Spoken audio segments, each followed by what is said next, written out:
সবাইকে কাঁদিয়ে না ফেরার দেশে চলে গেল ফুলকি সিরিয়ালের উকিল ধানু। টেলিপাড়ায় শোকের ছায়া। বিস্তারিত জানতে ভিডিওটি দেখুন। বাংলার টেলিদুনিয়ার চেনা মুখ অভিনেত্রী পিয়ালি শাসমল,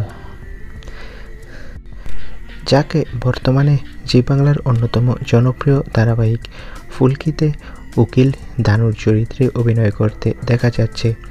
এছাড়াও সাজের বাতি, গাঁটছড়া, সাহেবের চিঠি, তুমি যে আমার মা এর মতো জনপ্রিয় ধারাবাহিকে অভিনয় করেছে।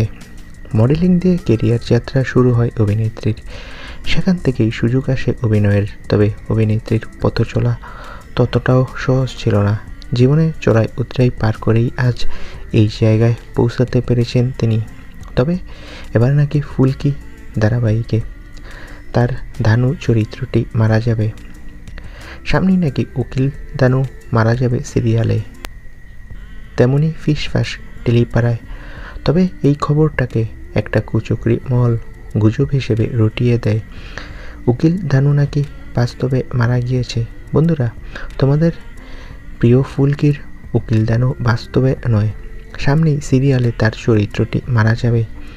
তোমাদের কার কার পিয়ালি শাসমলের অভিনয় ভালো লাগে কমেন্ট করে জানাও। ধন্যবাদ।